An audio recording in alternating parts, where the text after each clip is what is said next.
This morning's scripture reading is from Psalms 104, verses 1 through 24.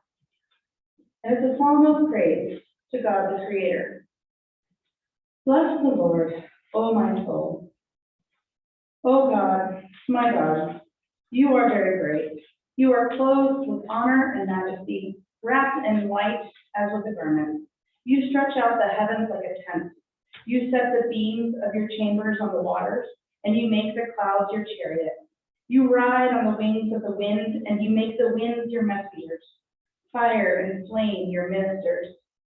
You set the earth on its foundation, so that it shall never be shaken. You cover it with the deep as with a garment. The waters stood above the mountains. At your rebuke they flee. At the sound of your thunder they take flight.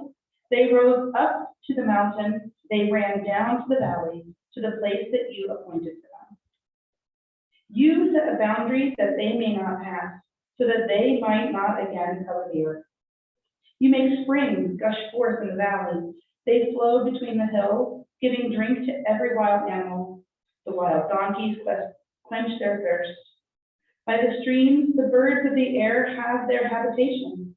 They sing among the branches. From your lofty abode, you water the mountains. The earth is satisfied with the fruit of your work. You cause the grass to grow for the cattle, and the plants for the people to use, and to bring forth food from the earth, and wine to gladden the human heart, oil to make the face shine, and bread to strengthen the human heart. The trees of the Lord are watered abundantly, the cedars of Lebanon that God planted. In them the birds build their nests. The stork has its home in the fir tree. The high mountains are for the wild goats, and the rocks are a refuge for the ponies. You have made the moon to mark the seasons, and the sun to know its time for setting. You make darkness, and it is night, where all the animals of the forest come creeping out. The young lions roar for their prey, seeking their food from home. When the sun rises, they withdraw and lie down in their dens. People go out to their work and to their labor until the evening. O Lord, how manifold are your works. In wisdom you have made them all. The earth is full of your creatures.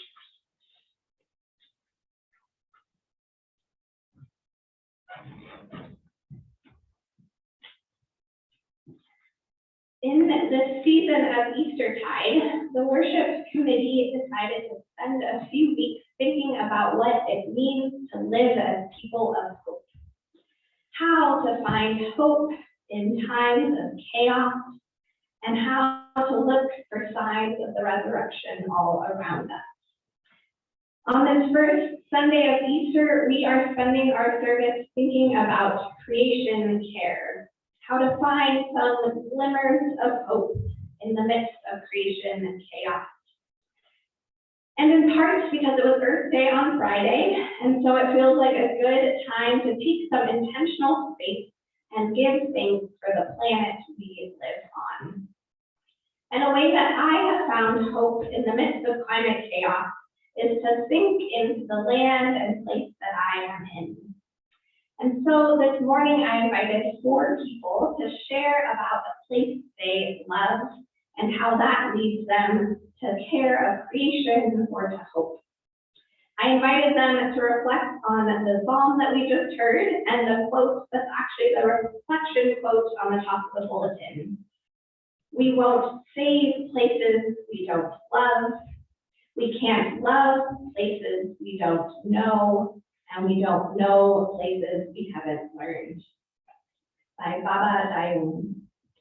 And so this morning we got to hear from Elise, Leonard, Loretta, and Joe.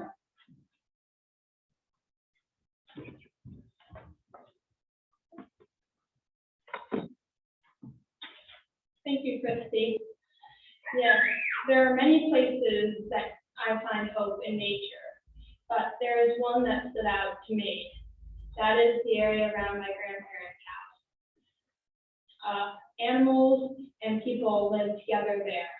You might see people out walking their dogs, or a family of ducks with some new ducklings. You might see goslings right out of their eggs. You see trees and other birds on walks. We're seeing great blue herons and kingfishers around there.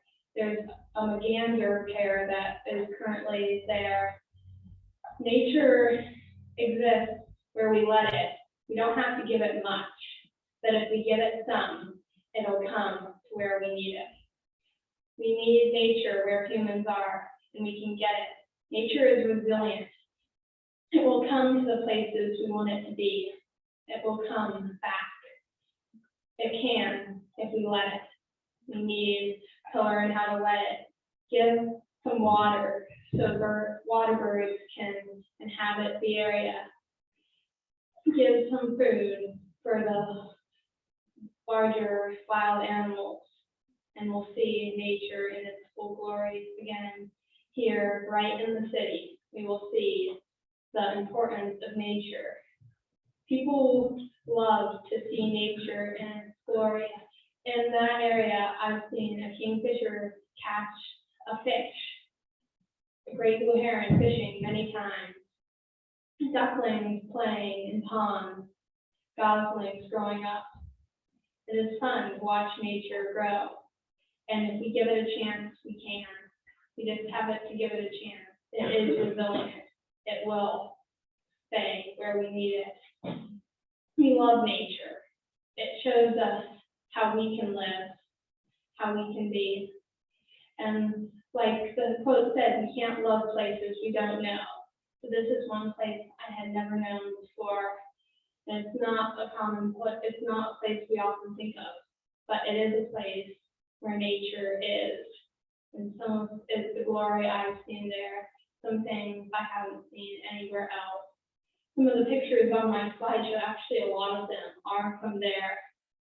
The great blue herons especially are often from there, and the ducks and geese. It's fun to watch, and it gives me hope to see what nature can do in places, even in the middle of the city. It is resilient. Thank you.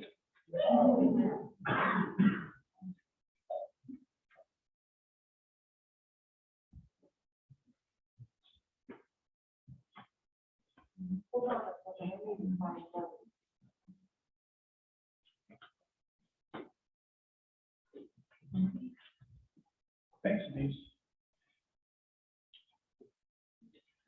Some of what I'm going to be saying in the next few minutes is prose and some is poetry. And it's perfectly fine if you can't tell the difference. We're looking at Hope Day, and the pictures I'm going to be showing are of Bruno Dune State Park, which is not too far away. It's a place of light and life, which is a source of hope for me. It's getting bigger, I think, as the climate warms, so it'll be closer in the future than it is now, but it's still not very far away. I think it's an important place. I probably know it better than any other place, any other national place on this earth. It's a place that probably most of you have visited at one time or another. I used to go there frequently, haven't been there lately. The pictures are just for visual context. I'm not going to refer to any particular image. I haven't been there recently, but years ago I used to go there often. We went as a family, camped there sometimes. I went by myself to take pictures, to climb the dunes, to think, to write. And I remember on 3 or 4 occasions driving there very urgently after waking up in the morning and seeing new snow on the ground here, because I wanted some pictures of the dunes with snow on them. But usually when I got there wasn't any snow there. It either hadn't snowed there or else it melted quick. There isn't any shade on the dunes, of course, and they heat up rapidly, but eventually did get some pictures of snow on the dunes.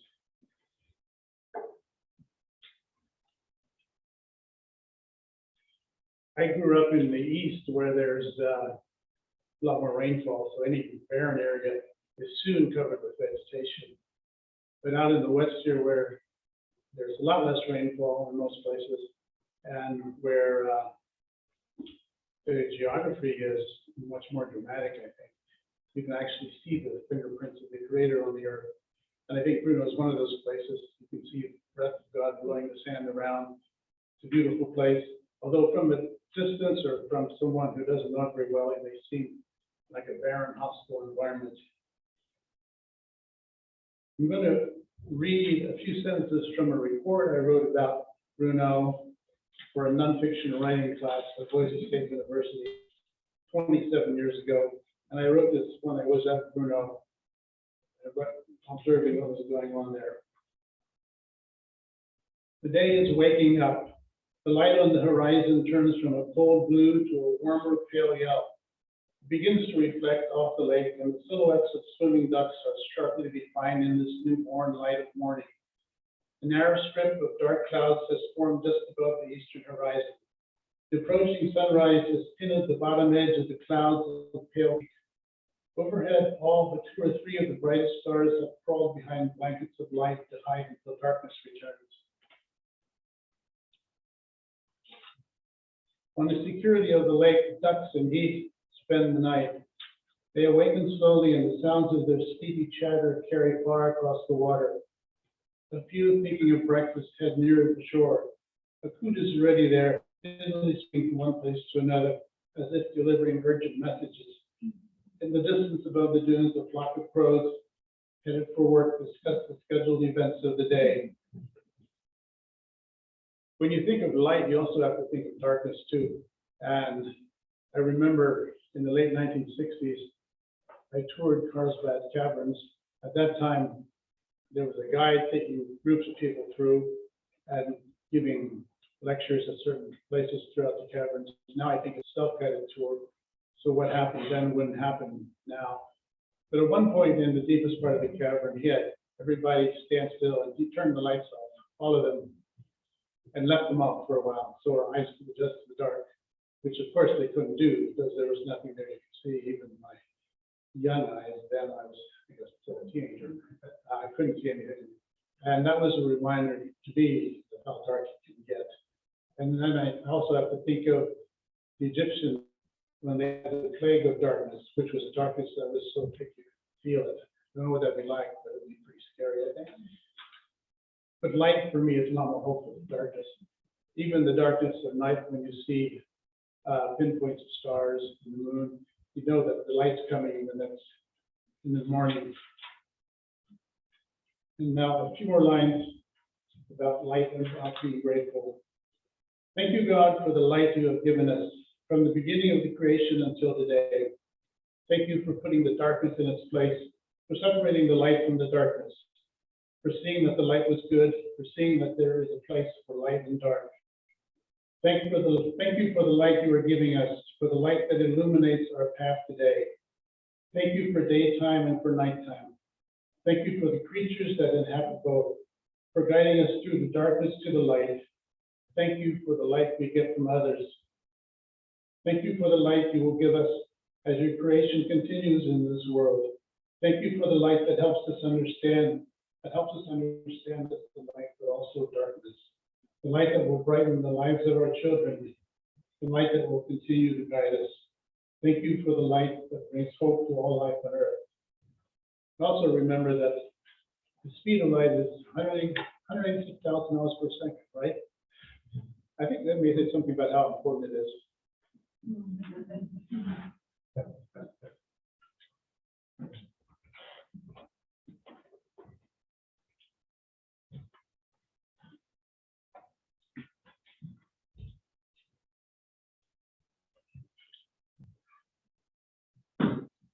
Hello, everyone. I'd like to tell you about one of my favorite places that brings me hope, and many of you may already know that that's the Woody Foothills. Being there each week and almost every day, now that I've worked there and have for the past 5 years, I find hope in the changing of the seasons. Especially right now in the springtime when the flowers are blooming and the water is back in the creek. And we see baby animals around, and just that consistency and simplicity of the changing of the seasons brings me hope. In the fall, we see the leaves turn color, and in the winter, we see the snowfall, and it just goes around and around, and no matter what else is going on in the world, I know that these things are still happening, and I see them each day, and I recognize that they're coming, and that brings me hope. I've come to learn for myself anyways, that faith is something that sometimes it feels strong, and sometimes it can be something that grounds me, but other times it feels far away and out of reach. And even at the times when my faith has felt very uncertain, I still have been able to find hope in nature, because I think mostly because the flower is going to bloom whether I believe in it or not. You know? And sometimes though, even in that consistency of nature, something changes. And that happened this year in one of my favorite things about the foothills, that's the great horned owl's nest in a cliff, in a hole in the cliff there. And I love to watch them have their babies every year. For whatever reason, this year for the first time they're not there. And I really miss them. But in their absence, a pair of kingfishers is so wonderful. And I hear them call every day and fly across the sky. And all our preschoolers are learning the sound of the kingfisher. And I've never done that before this year. And also we see that a pair of kestrels are in a different hole. And so I think it seems, and we think kestrels may be nesting there.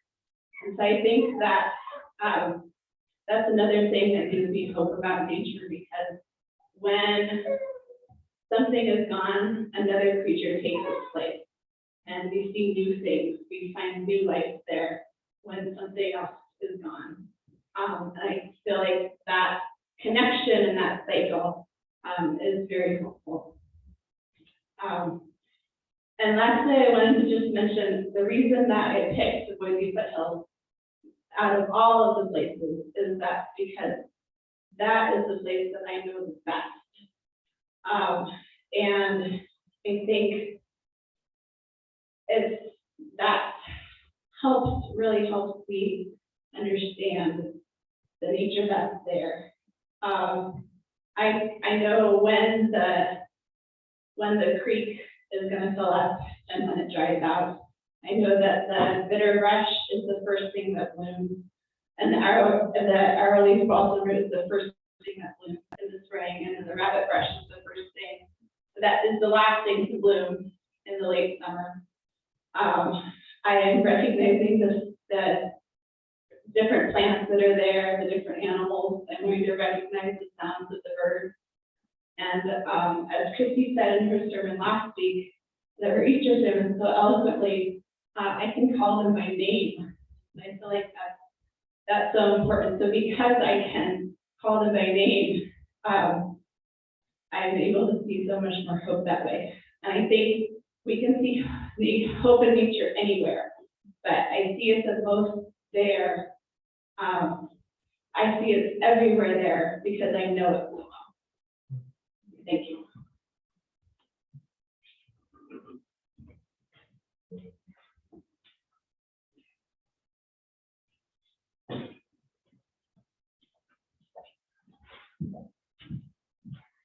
Hi. Yeah. Can you hear me? Good. Let's see if we get the slides. I actually had the only one who had slides that go with my talk, so.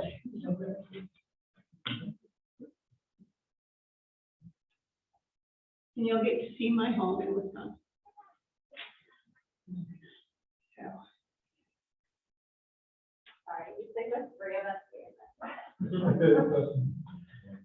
How many people does it take to get a slideshow? That was great. How does it sound? Awesome. All right, there we go. I'm going to be using the song for my talk. And this is Lake Nancy in northern Wisconsin. Bless the Lord, O my soul. You are clothed with honor and majesty, wrapped in light as with a garment. And this is where I grew up, on the lake. If I do dance, that's my example. In them the birds build their nests, and the stork has its home in the fir trees or on our top. It's really good. Anytime I pause, you can find. You have made the moon to mark the seasons, and the sun knows when it's time for setting. The loon had 2 babies this last year. It's so fun to see the loon. Every lake in Wisconsin and Minnesota has a couple of loons, and you get to see the babies grow. Their call reminds me of home. This is where I found peace growing up as a child and as an adult. No pressure there. I could breathe. And so many memories of canoeing. This is, our lake is a horseshoe, and this is Governor's Island. The lily pads don't get thick until the end of June, so you could actually go around the whole lake and go into another lake. And the flowers of the lily pads are beautiful, and every night the sunsets are stunning. The dock is my meditation place. I love sitting at the end of the dock. I get lost in thought, or I think of nothing at all, and I just think of how beautiful everything is.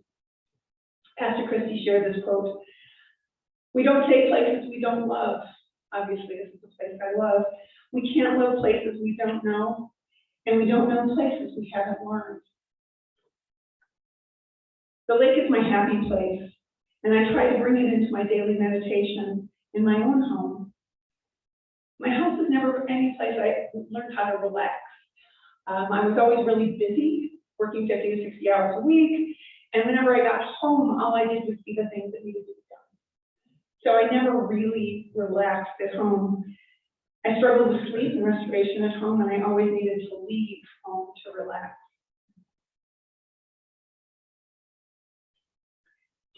You make the clouds your chariot, and you ride in the wings of the wind. When I got cancer, I spent all my time at home. I learned to relax and to be grateful for all the little things that surrounded me. The leaves budding on the trees, the birds singing, the blue sky, the sunrise and sunset. I see hope in children. And these are 2 of our grandchildren. I also see hope in the youth of our community,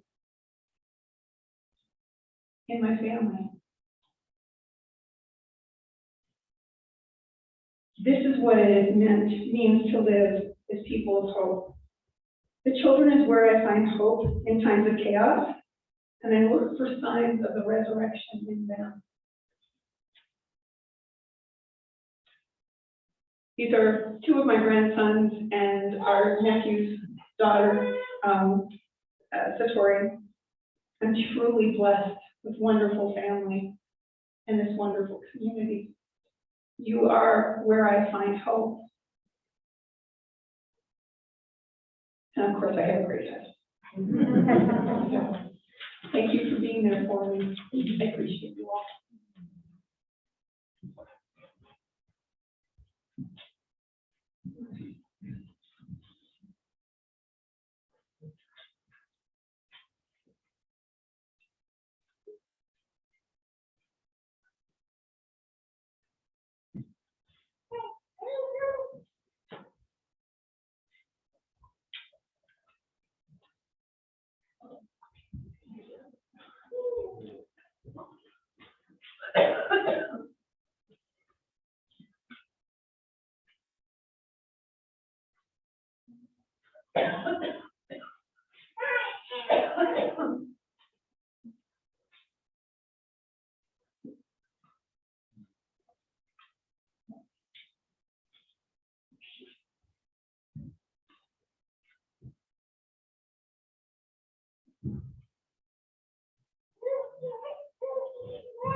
When I'm here, I am home. Deep, deep down in my soul. Now I'm here, now I'm home. I have strength within, I feel hope again. I will continue to step forward. I come here to know all my family. I come here to be a nation of running around and round. I know I'm safe for secrets in one house. I can't do this, my priority and only for some. I was here as a child. I'm in my old years now. And I feel the world will be alright somehow. Because when I'm here, I'm home. I feel it deep, deep down in my soul. Now I'm here, now I'm home. I have strength within, I feel hope again. I will continue to step forward. This is my place, but it belongs to us all. From the sun on the hill to the red blackbird's home. We will continue this work, each other's walking down even when times are crazy and my feelings alone. But then we will remember this land was saved by a small group of people who refused to be afraid. And when I'm here, I'm home. I feel it deep, deep down in my soul. Now I'm here, now I'm home. I have strength within, I feel hope again. I will continue to step forward. Take a moment and listen to the chatter of the stream. Listen to the fire, listen to your heart and dream. Voices of the stream drive on each year. If you fight without each other, why you will not be here? We can create positive change like a bell in a pond. First the small and the watch it grow. Beyond and beyond. You are here now, before. Feel it deep, deep down in your soul. Now we're here, now we're home. We have strength within, we feel hope again. We will continue to step forward.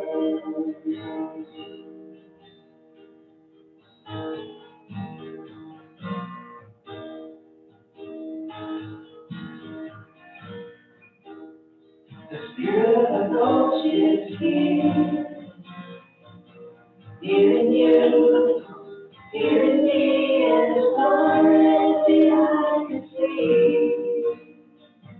Here in you, here in me, as far as the eye can see.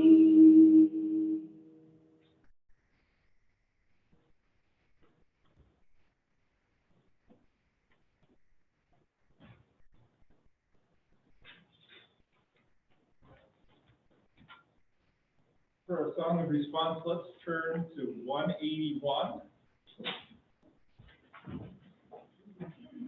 Number 181, Creation is a Song.